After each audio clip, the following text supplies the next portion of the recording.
And now for something completely different. No, not the large, but not that far off. You know how most of my videos so far were meant to be helpful and useful here and now? This one will be more like a diary of a weird hyperfocus period of my probably neurodivergent mind. I'll try to teach you something useful along the way, but the focus will be television test cards. Especially the ones once used by the BBC.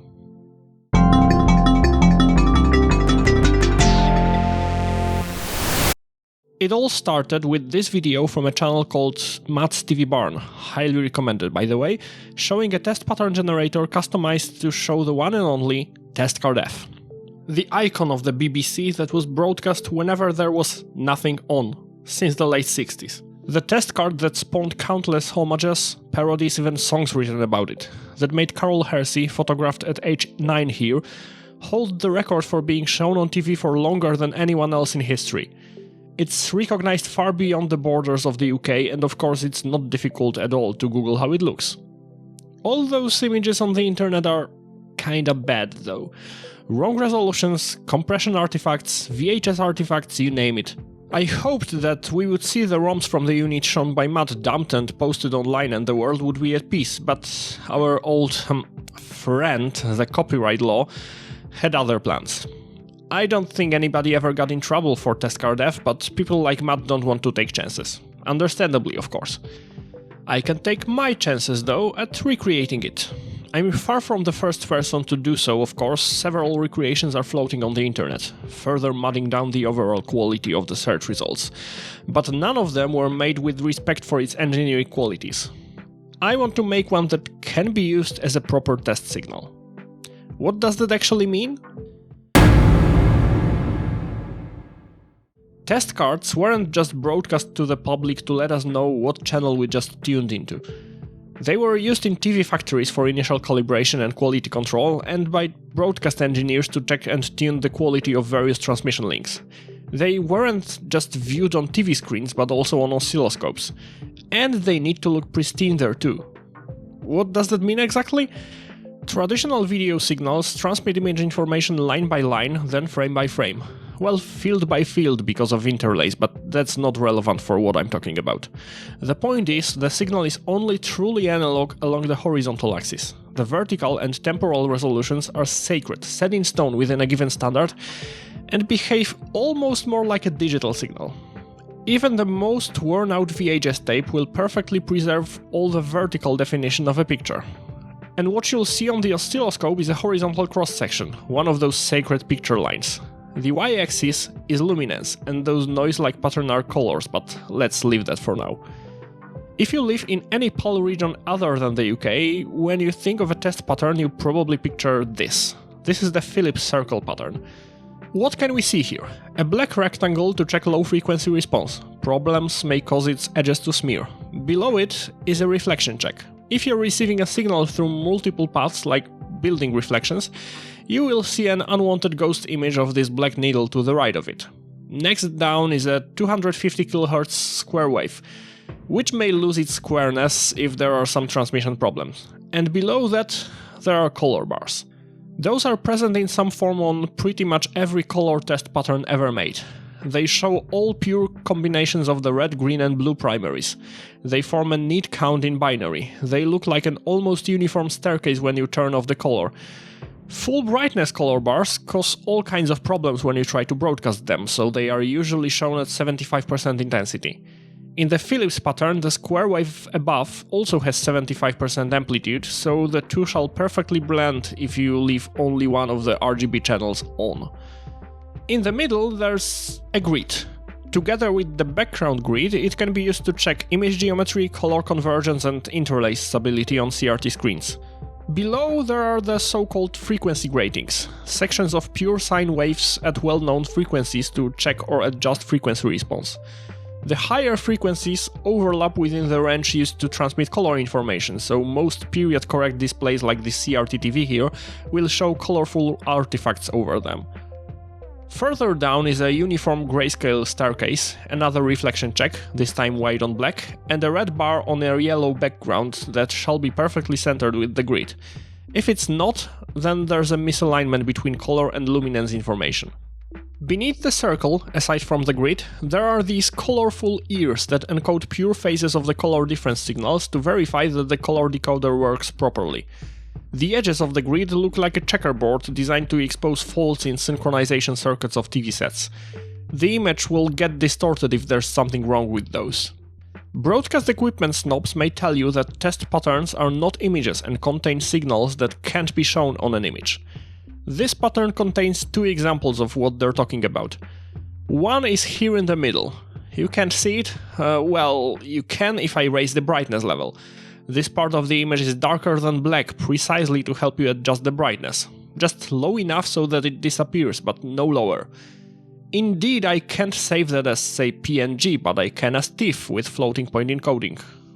Or as a video file, because those give you about 8% of reserve below black and above white. This spilled over to other technologies, which is why you have those weird settings in your GPU and TV settings which will throw off your contrast if not matched. Finally, there are these colorful stripes. A proper generator will alternate between two frames in which those are reversed.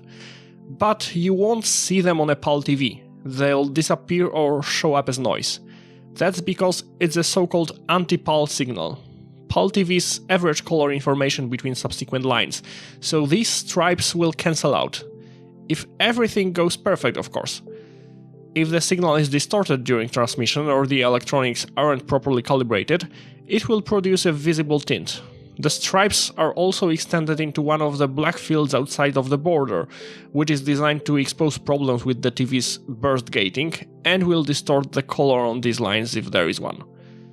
Other test patterns, of course, look different, but most of them will have similar features that serve similar purposes. You may now realize why I said the images from the internet are bad. Photos of TV screens, geometry and levels distorted beyond repair. VHS recordings, half of the frequency gratings turned into grey blobs, among other distortions. Even worse, on the internet they are usually posted as 480p or 720p, completely ruining the sacred vertical axis.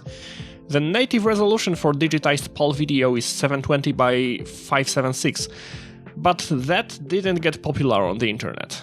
And even if the resolution is right, digital video compression creates artifacts along all axes, which sort of ruins the waveform too.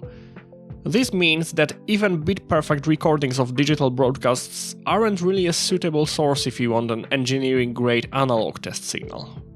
Some files came from insider sources. One Richard Thomas Russell, who worked as an engineer for the BBC for over 30 years, released a famous GIF version of Testcard F in the mid-90s, and later there were official JPEG computer wallpapers.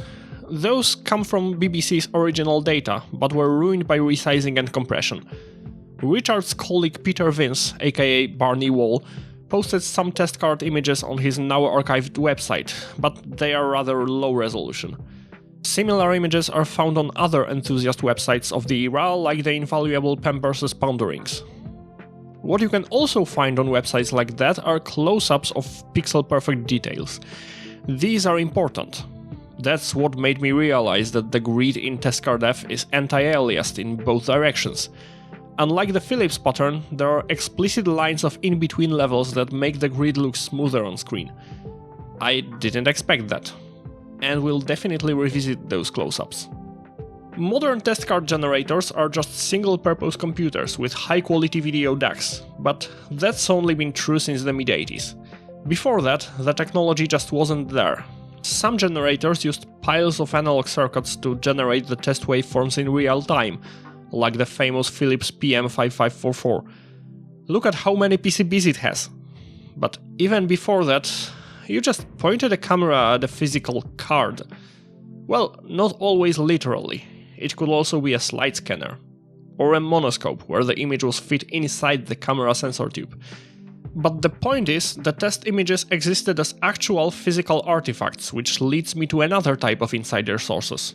Photographs or scans of those physical images. Just like with their digital counterparts, though the quality of the images posted online is usually low. Then there are laserdiscs. You know, those CDs that were comically blown up to the size of a vinyl LP and contained analog video. They were expensive, clunky and couldn't record, so they came third in the two-way race between VHS and Beta. But they found a niche with video files. It was the highest quality video source you could get at home before the DVD, rivaling studio-grade videotapes. Being a home format, most releases contain, movies. But there are a couple of tests and calibration discs, and also test images were found on some commercial discs after the end credits. Like this peculiarly unique variant of the Phillips pattern on Jason and the Argonauts of all things. And, oh wow, it's Test Card F on one of the BBC Domesday Project discs. This is a very noisy capture, but you can get a much cleaner image by averaging multiple frames in a particular way. Unfortunately, even though we can get rid of much of the noise and perfectly separate color from luminance, this still doesn't look great. There's a lot of non-linearity and, worst of all, significant ghosting. It was probably mastered either from over-the-air transmission or a pro-grade videotape, not directly from the generator. It is an invaluable, authentic source, but engineering grade it is not. The unofficial recreations, as mentioned, typically don't make an attempt at being of engineering quality either. Some people try to make scalable vector graphics versions, but those completely lose subtle details like the anti-aliasing. So, what do we do? Fine. I'll do it myself. My Thanos moment came when I discovered this recording, the swan song of BBC HD on the night of March 25th, 2013, before it was replaced by the HD version of BBC Two. The engineers decided to end it by showing a number of test cards from different eras all night, and it was recorded by several enthusiasts who uploaded it to YouTube and Internet Archive, and I even tracked down a bit-perfect recording posted on a forum. By the way, such launches and shutdowns of channels are one of the very few occasions where you can catch a glimpse of a test card in the 21st century. Another is when something goes wrong in the studio. On the menu during the BBC HD shutdown were, from the 30-line mechanical era, the television eye and the circle and line tuning signal. From the monochrome 405-line era, the pre-war tuning signal and test cards A, B, C and D. From the color 6-5-line era, test card F in its optical and electronic variants, along with test card J. From the digital era, the extended version of test card F, test card W, its high definition and 3D versions, and the audio sync test. We were informed that the historical test cards are modern recreations, and that the HD test card was tampered with, both to protect it as a trade asset and to protect the viewers' sets. The original version reportedly burned in some studio screens in the late 2000s. And of course, all the historical cards were resized because that whole broadcast was in 1080i, and it was compressed MPEG-4 video with all the artifacts that come with that. Is it any better than the sources we had then? Well, my reasoning was that since the resolution is much higher than the originals, then maybe, just maybe, we can find a way to undo the resizing without losing quality, and the compression artifacts would be also reduced in the process. But for the monochrome patterns, we don't even need anything that sophisticated. All the monochrome test cards were originally actual physical images. And we have them recreated here in HD. So, if I pointed a studio quality standard definition camera at the screen, it shouldn't be far off from how the originals were made, right? Well, I don't have that kind of camera, and simulating it in software feels cleaner anyway. In an actual optical generator, we would have a stream of electrons scanning a physical image line by line. It can't be expected to be completely precise, and VHS recordings of test card F from its optical era indeed show that positioning, rotation and distortion was slightly different every time as the slide moved around in the scanner. It's almost an inverse of how electronic generators work. The vertical axis isn't really that precise, but along the horizontal one we need that precision to make the frequency gratings to look right on the oscilloscope. So what do we do? You may remember that when I showed you the Phillips pattern, the densest frequency gratings looked oddly pixelated, even though the waveforms were perfect sine waves. This isn't movie magic. This is indeed what's in the generator ROM and how the output looks on an oscilloscope. What gives? We're rendering the ROM contents as pixels. And those aren't pixels. Those are samples. Unlike a pixel, a sample doesn't have a defined area. It's a point, and what's between them is almost ephemeral. How do we fill in what's between them then? There's this math theorem credited to Harry Nyquist and Claude Shannon that if you have a band-limited signal, meaning that it doesn't contain any frequencies higher than a certain threshold, then sampling it more than twice as often as that frequency will contain all the information needed to reconstruct it. We use it in audio all the time. Humans can hear up to 20 kHz, so we use sample rates like 44.1 or 48 kHz, and the music sounds perfect. UK spec analog television had a vision bandwidth of 5.5 MHz, so we need a sample rate of at least 11 MHz. The standard, used on DVD and basically all digital video equipment since the late 80s, is 13.5. And indeed, if we take a 6.74 MHz sine wave, almost at the limit, the samples look weird, but the waveform can be reconstructed perfectly with any arbitrary phase shift. This sampling theorem also means that if you try to treat pixel art as samples, you might get surprising results. This is how an ostensibly pure square wave looks after such reconstruction. You may have expected some smearing, but not this crazy amount of overshoot, did you? And yet, this is right. Let me explain why, with another quick math lesson. If you have a periodic, meaning that it repeats over and over, but otherwise arbitrary signal, it can be represented as a sum of sine waves called the Fourier series. We have calculated exactly what sine waves we need to represent a square wave. So this is a square wave at the horizontal video scanning frequency, and we can represent it as an infinite sum of sine waves. But wait a second, you can't go beyond 6.75 MHz.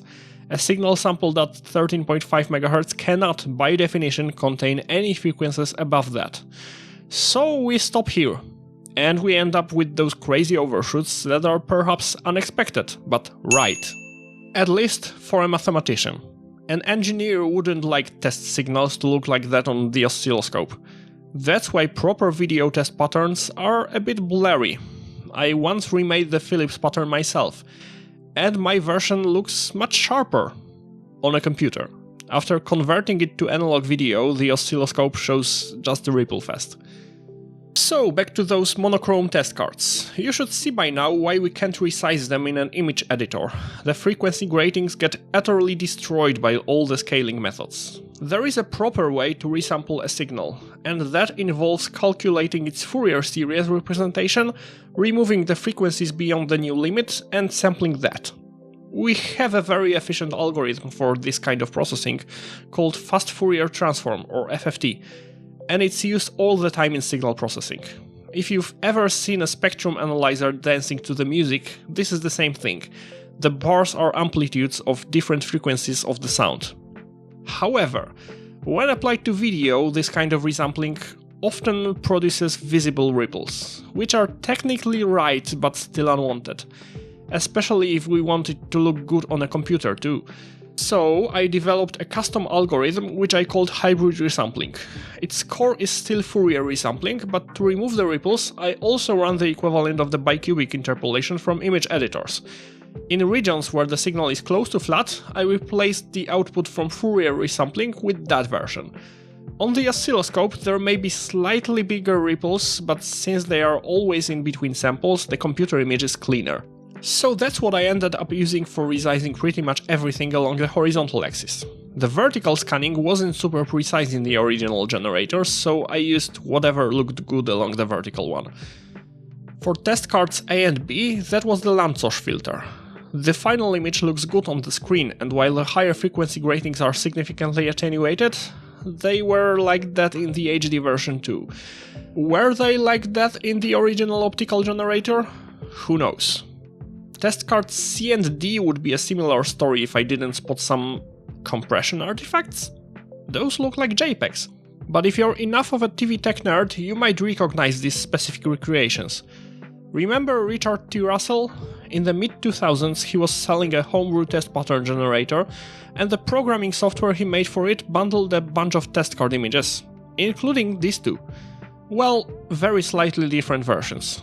Curiously, Richard's images are in resolutions that don't match the intended TV standards at all, and the programming software performs what looks like Fourier resampling along both axes.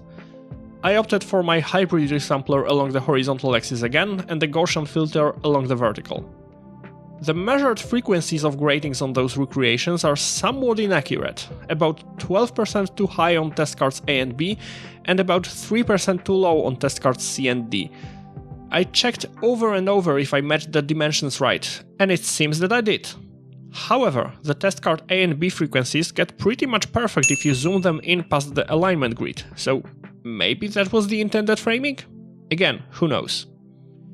For the pre-war tuning signal, I also found a higher quality source on a website called TVArc. I used that version, resized vertically using the Gaussian filter and horizontally with my hybrid resampler, although the BBC HD version was useful as a reference for alignment. There are also the 30-line mechanical system cards, but we'll get to them. Let's take care of the last optical test card first. And the only one that's in color. You may have seen this diagram. It models all the colors human can see the way we see them, with pure blue and red in the corners and all the pure wavelengths between them around the perimeter. If you pick some colors here, you can create any color inside the polygon created by those primaries by mixing them. In particular, pure enough shades of red, green and blue will cover most of the colors we can see. You know, RGB. But there are different RGB color spaces with different primaries. These are used by HDTV and computers, these by PAL and SICAM, and these by NTSC. Pretty similar, but not quite identical. For reference, this is the standard color space for HDR content. And video signals don't even carry RGB information directly. Instead, there's this class of models called YUV, YPPPR or YCBCR, where we calculate a grayscale version of the image as the Y channel, and the difference signals from it to the blue and red channels. The Y signal is a weighted average of the RGB ones, and the weights should correspond to the relative perceived brightness of the primaries. Keyword: should. You see, the original 1953 version of NTSC used this color space instead. All the math for color transmission was based on those, and it was inherited by PAL, SICAM and digital standard Def TV as well.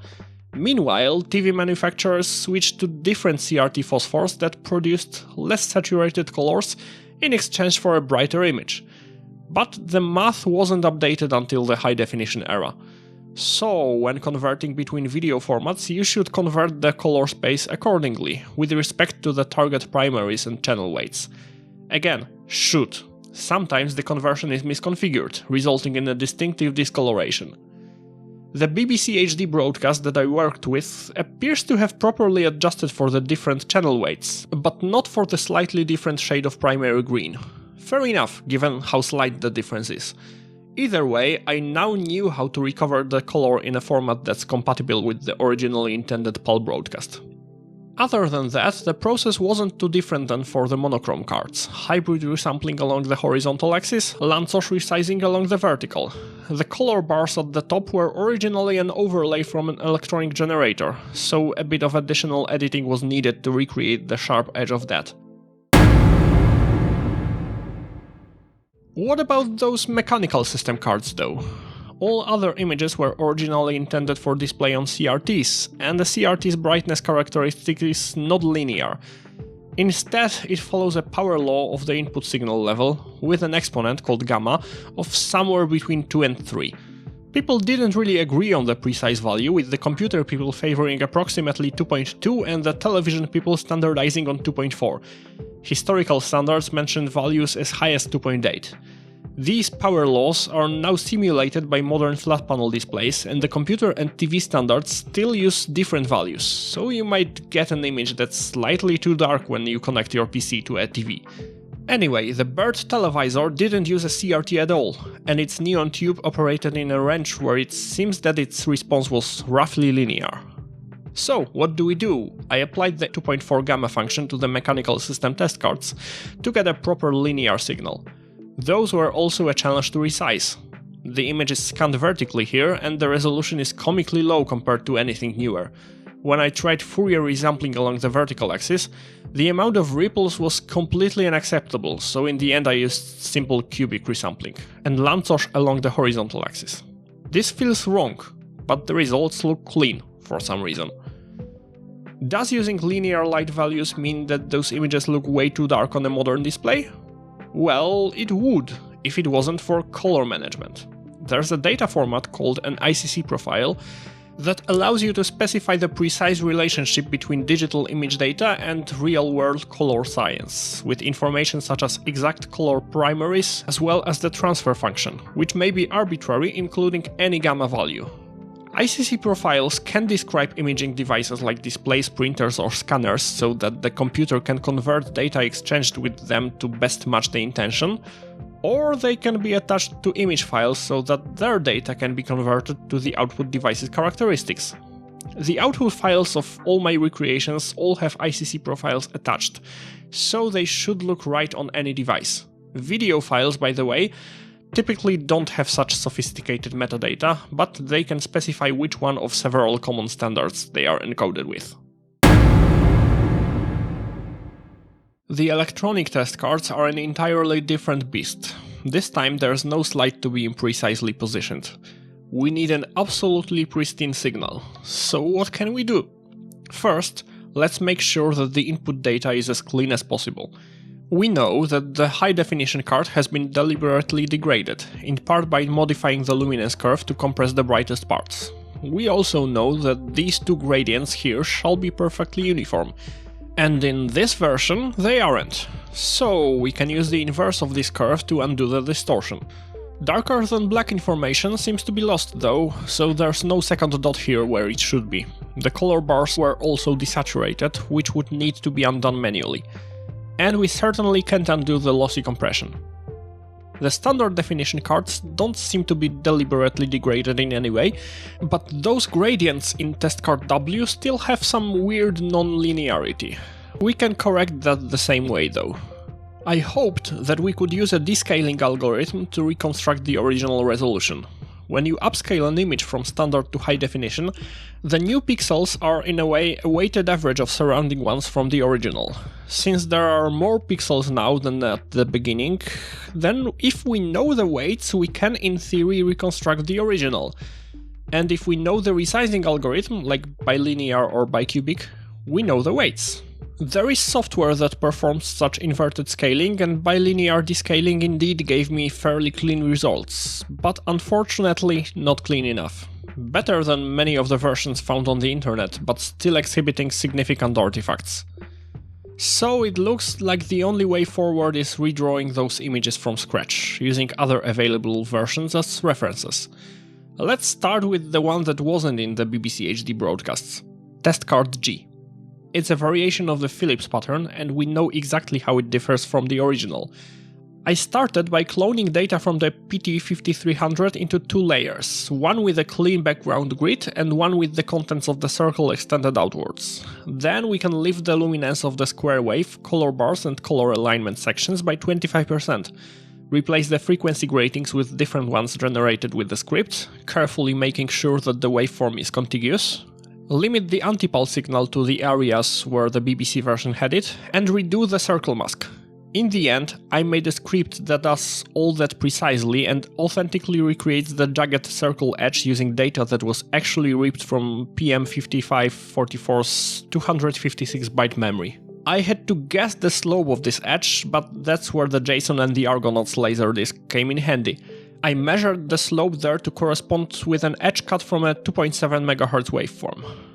For the electronic test card F, I started with the images from the archived Barney Walls website, showing close-up of defects in the original. Removing the overlaid commentary, as well as undoing the enlargement, wasn't too complicated. Curiously, they have a square pixel aspect ratio, which corresponds to a sampling rate of about 14.77 MHz instead of the standard 13.5. I resampled other versions to match and started overlaying the fragments from Barney Wall onto them. I cloned parts of those to reconstruct the grid and the top arrow, but other parts came from the BBC HD version, including the diagonal gratings, it turns out that only one of those is glitchy, the color bars, the bottom castellations, the text and logos, and of course the center photograph. The frequency gratings were remade with the script, and the circle boundary was redrawn from scratch. I tried to mimic the original as closely as possible, but there are some visible differences. I also decided not to recreate the chrominance shift defect present in the original, although I retained all the other ones. I used my hybrid resampler to make a version for the standard 13.5 MHz sampling rate, and I dare to say that the result is better than any version that I've seen on the internet. By inserting additional grid lines, remaking the frequency gratings again, and a couple of other minor fix-ups, it was also easy to turn it into the non-lettered widescreen version. Again, this looks clean and ready for broadcast, without all the artifacts visible in the version resized from BBC HD. I skipped test cards J, W and the high definition ones though, at least for now. Those were generated with programs written likely by Richard T. Russell in BBC Basic, as he's known for his affinity for that language. My goal is to recreate those programs from scratch, although more likely in Python, but that's a story for another time. I may then also take more time to describe their features that were designed explicitly for digital broadcasts. I'm not posting the output images, again for copyright reasons, but the code that downloads the necessary sources from known locations and recreates the clean versions is available on GitHub, so you should be able to get your own copies. But what then? If you have a proper professional test signal generator, you can try programming it with those images and get proper studio quality versions of your favorite BBC test cards. You can also get them displayed by a consumer-grade device like a Raspberry Pi or a DVD player. Will it really be as bad as professional gear snobs want you to believe? It depends on what you want to use it for. For adjusting brightness and contrast of your CRT TV, it should be perfectly adequate. But if you want to service your vintage TV, the limitations of consumer gear may bite you. For example, a reference composite signal uses the ground potential for the blanking level, while sync pulses are negative voltages. Consumer devices often shift the entire signal so that there are no negative voltages, so if you need a reference for that, you're out of luck. It may even throw off other consumer gear like this cheapo RF modulator. I had to artificially limit the modulation index with a potentiometer to make the output usable. The quality of the output waveforms from consumer gear may also not be great. Video DACs, even consumer-grade ones, usually employ some level of oversampling, but you will still find noticeable harmonic distortion in their output. Professional equipment uses much more sophisticated filters to get the signal pristine, and the difference may be noticeable in elements like the high-frequency gratings. They also have features that just don't exist in consumer hardware, like the ability to sync both the scanning and the color subcarrier to external sources. For most hobbyist experiments though, it should be enough. And what will I do with them? Maybe I'll dive deeper into explaining and comparing analog color encodings one day, if that's something you'd like to see.